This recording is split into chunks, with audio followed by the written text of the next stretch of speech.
우리 그리스도인의 삶에는 두 단계가 있는데 예수님께서 우리의 짐을 져주심으로 내가 얻는 첫 번째 쉼, 주님이 지워주신 멍에를 메고 이 두 번째 쉼을 얻는 자리, 여러분 그 산막은 이 세상에서 우리가 경험하는 게 아닙니다. 여러분 마태복음에서 내 멍에는 쉽고 내 짐은 가볍다라고 말씀하시는 것은 여기에서 지금 내 삶의 자리에서 그 일이 쉬운 일이 될 수 있다고 약속하시는 것입니다. 그걸 우리가 꼭 기억해야 합니다. 여러분 29절을 보십시오. 누구를 배우라고 얘기합니까? 예수님을 배우라고 얘기합니다. 여기 나가 예수님 아닙니까? 그리고 우리의 교회가 규모가 크든 작든 그리스도의 일꾼으로 자라가는 사람들이 그 속에서 자랄 수 있도록 좋은 모범이 되어주고 그 속에서 우리가 예수 그리스도를 배우는 이런 축복이 있기를 바랍니다.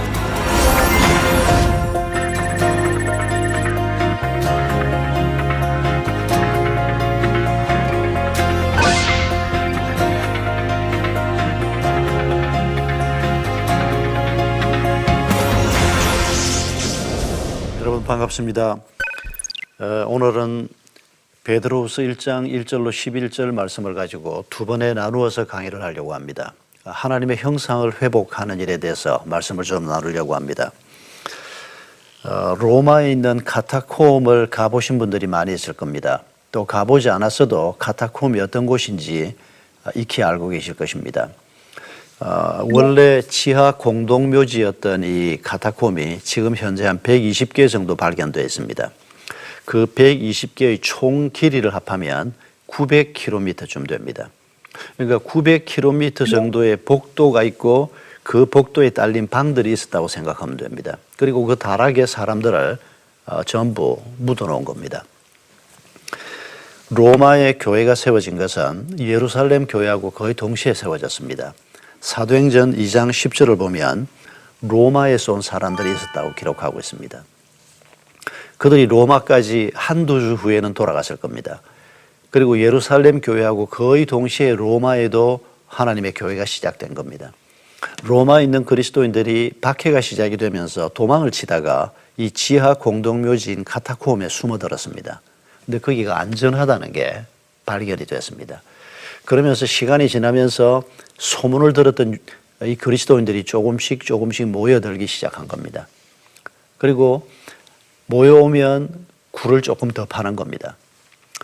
그 카타콤에 갔을 때 안내자가 설명하는 아주 참 기가 막힌 얘기를 들었습니다. 엉회암이라고 하는 흙인데 이 흙은 호미 같은 간단한 도구를 가지고 파도 팔 수 있다는 겁니다. 그리고 이게 또 공기하고 맞닥뜨리면 딱딱해진다는 겁니다. 잘 무너지지 않는다는 겁니다. 하나님께서 예비하신 피난처였습니다. 지금 2000년이 지났는데도 카타콤이 무너지지 않고 그대로 있지 않습니까?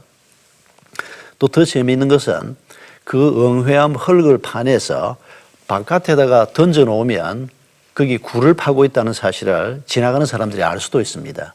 그런데 이 흙이 그 당시 로마에서 건축 자재로 쓰였답니다. 그러니까 굴을 파서 그 흙을 가지고 로마 시내에 들어가서 건축 자재로 팔고 그리고 먹을 걸 사서 돌아올 수 있는 이런 기가 막힌 곳이 카타콤이었습니다. 적어도 한 270, 80년 동안 거기에 살았을 것이라고 짐작이 됩니다.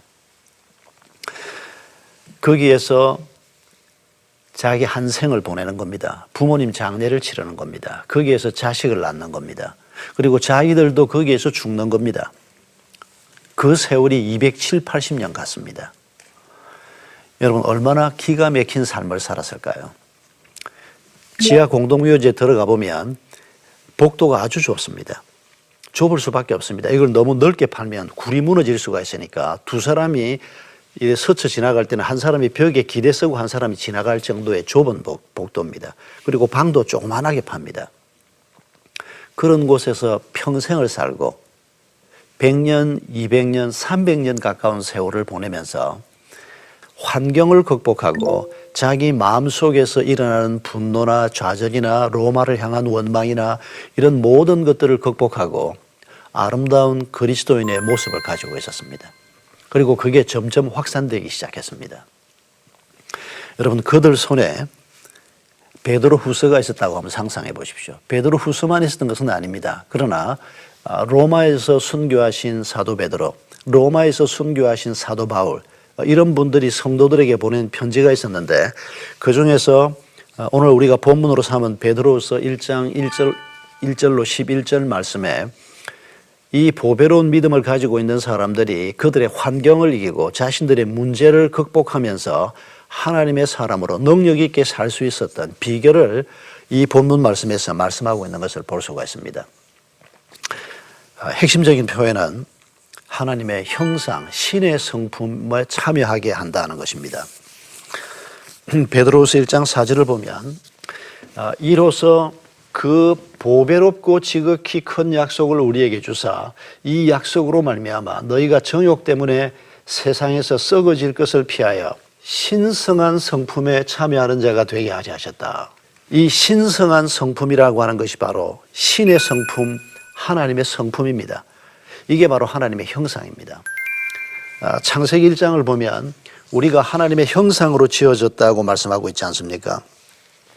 이 하나님의 형상으로 지어졌다라고 하는 이 단어가 성품으로 번역할 수 있는 단어입니다. 먼저 성품에 대해서 우리가 잠깐 생각해 보면 지금 사도 베드로가 이 열악한 상황 가운데 있는 사람들에게 신의 성품에 참여하는 자가 되어야 한다. 그러면서 여러 가지 말씀을 주시는데 먼저 이 성품이라고 하는 형상의 의미를 우리가 생각해 보면 하나님께서 사람을 지으실 때 다른 어떤 피조물에게도 나누어 주지 않은 하나님의 성품을 인간에게만 주신 것이 있습니다. 이를테면 지성, 거룩성, 자율성, 창의성 이런 것들입니다. 지성을 먼저 생각해 보면 인간이 IQ가 뭐 100이다, 120이다, 130이다 그러는데 원숭이 돌고래도 IQ가 60, 70이 나온다고 그럽니다. 인지 능력만 가지고 얘기하면 그런 수치를 가지고 인간의 IQ와 짐승들의 IQ를 그렇게 비교할 수는 있습니다. 그런데 하나님이 가지고 있는 이 지성을 우리에게 나누어 주셨다고 할 때 단순히 IQ만 가지고 얘기하는 게 아닙니다. 예를 들면 몇 년 전에 저희 교회에서 장애인들에게 세례를 베풀어야 한다라고 하는 안건을 장애인 담당 목사가 제게 가지고 왔습니다. 뇌 손상을 입어서 정상적인 대화도 불가능하고 소통도 잘 안 됩니다. 그래서 제가 우리 담당 목사님한테 물었습니다. 그 아이들이 예수 그리스도를 주로 고백할 수 있을까? 그랬더니 우리 담당 목사가 뭐라고 얘기했는가 하니까 목사님 그 아이들하고 예배 드려봤지 않습니까? 그 아이들이 찬송하는 거 같이 우리가 찬송할 때 그 아이들이 어떤 마음으로 찬송하는지 IQ 가지고 생각하면 하나님을 고백하기 어렵다고 생각이 되지만 분명히 그 아이들이 장애인임에도 불구하고 하나님을 알고 그 하나님께 예배하고 찬양하는 것을 너무너무 기뻐하는 모습, 그걸 떠올려 보니까 이 아이들이 분명히 하나님을 안다고 나도 동의할 수밖에 없었습니다. 그래서 그때부터 우리가 장애인들에게 전문가 그룹들이 이 아이가 분명히 이런 걸 볼 때 하나님을 아는 사람이다라고 추천하면 세례를 베풀기 시작했습니다. 보통 사람들처럼 뭐 질문하면 예수님이 나를 위해서 돌아가셨습니다. 이런 고백은 못합니다. 그러나 하나님을 아는 마음을 그들이 가지고 있는 걸 분명히 볼 수가 있습니다. 인간이 인지 능력이 수를 알아보고 뭐 대화를 하는 이런 능력이 없는 것 같아도 인간은 아주 특별한 존재로 지음을 받았습니다. 이건 하나님이 가지고 계시는 성품인 지성을 우리에게 나누어 주셨기 때문에 세상에 존재하는 어떤 짐승들도 하나님을 아는 능력이 없습니다. 근데 인간에게 바로 이런 지성을 나누어 주셨다는 것입니다. 또 한 가지 우리가 기억할 것은 거룩성입니다. 거룩성이라고 하는 것은 하나님의 거룩을 닮아가는 것입니다. 원숭이가 아무리 지능이 뛰어나도 또 사자가 아무리 근사하게 생겼어도 하나님처럼 구별된 존재, 하나님처럼 거룩한 존재로 사는 능력이나 살고자 하는 마음이 그들 속에는 없습니다. 오직 인간에게만 하나님께서 이 마음을 주셨습니다. 하나님의 형상을 따라 아담 하와를 지었다 그럴 때 그들이 가지고 있는 그들이 내부에 있는 성품이 바로 하나님이 가지고 있는 성품을 이렇게 나누어 주신 것이고 그리고 그 하나님을 닮아가는 거룩성이 인간들에게 주어졌다는 것입니다. 세 번째로 우리가 생각할 수 있는 게 자율성입니다. 하나님은 스스로 존재하는 분이라고 얘기합니다. 하나님은 완전 자율하시는 분입니다. 과학이 발달되기 전에는 우리가 시간이 창조됐다는 것을 몰랐습니다. 그래서 하나님이 태초에 계셨고 영원 전부터 계셨다는 말의 의미를 우리가 사실은 잘 몰랐습니다. 그런데 과학이 발달이 되면서 시간이 창조됐다는 것을 우리가 알면서 이 지구를 벗어나면 지구에 존재하는 시간이 없어진다는 것을 알면서 이 하나님이라고 하는 존재에 대해서 좀 더 잘 이해하게 됐다고 생각합니다. 그리고 그 하나님은 스스로 존재하는 분입니다. 이 완전히 자율하시는 하나님과 비교해서 우리도 상당한 자율성을 가지고 있습니다. 어떤 짐승들도 이 자율성이 없습니다. 그런데 여러분, 오늘 여러분이 왜 텔레비전 앞에 앉아있기로 결정했습니까? 누가 여러분의 머리채를 확 잡아 끌어서 텔레비전 앞에 딱 갖다 앉혀놓았습니까? 왜 그 옷을 입고 있습니까? 왜 우리가 음식점에 가서 그 음식을 선택합니까? 우리가 선택하는 겁니다. 여러분, 이 자율성은 하나님이 가지고 계신 완전한 자율성을 우리에게 나누어 주신 것입니다. 한 가지 더 기억할 것은 창의성입니다. 하나님은 아주 창의적인 분입니다. 여러분, 이 지상에 지금 70억이 넘는 인류가 살고 있습니다. 단 한 사람도 같은 사람이 없습니다. 단 한 사람도. 이런 창의성도 하나님의 형상 중에 아주 중요한 한 가지입니다. 이런 것들을 지금 베드로가 설명하기를 신의 성품이라고 얘기하면서 이걸 회복시키겠다는 것입니다. 하나님께서 그 일을 하신다는 겁니다. 이 형상이 언제 없어졌습니까?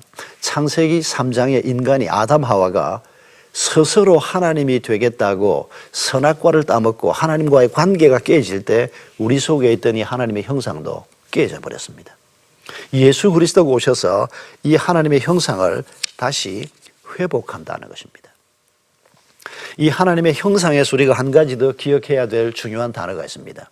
그것은 아이콘이라고 하는 단어입니다. 여러분, 이 형상이라고 하는 이 처음에 히브리어로 기록된 단어입니다. 그런데 예수님 오시기 한 300여 년 전에 히브리어로 기록되어 있던 구약 성경을 그 당시에 세계어가 되어 있던 헬라어로 번역을 했습니다. 그런데 번역을 할 때 그 형상을 뭐라고 번역했는가 하니까 이콘으로 번역을 했습니다. 이 단어가 IKON이라고 하는 이 단어가 이콘이라고 하는 사실은 그리스를 음역해 놓은 겁니다. 그리고 이게 ICON, 아이콘으로 오늘 우리가 쓰는 단어하고 똑같은 단어입니다. 여러분, 컴퓨터 화면에 맨 처음 뜨는 작은 그림들을 우리가 아이콘이라고 하지 않습니까? 그 아이콘 중에 하나를 클릭을 하면 그 뒤에 숨어 있는 본체가 뜹니다. 여러분, 우리를 클릭을 하면 뭐가 떠야 된다는 겁니까? 하나님이 떠야 한다는 겁니다. 그게 우리가 하나님의 형상으로 지음받았다고 하는 말씀의 의미입니다. 그런데 이게 수양을 해서 신의 성품을 우리가 받을 수 있는 게 아니고 내가 노력해서 얻을 수 있는 게 아니고 하나님께서 주셔야만 받을 수 있는 겁니다. 원래도 하나님이 인간을 지으실 때 이 형상을 하나님이 주셨습니다. 그리고 아담 하와가 범죄한 이후에 하나님과의 관계가 깨지고 죽음의 상태에 있던 인간들에게 예수 그리스도가 오셔서 예수 그리스도가 우리의 죄값을 대신해서 죽으시고 우리를 살리시면서 이제 성령께서 우리 속에 이 하나님의 형상이 회복되게 하는 이 일을 시작하신 것입니다. 그것이 바로 예수를 믿는다라고 하는 말의 의미입니다.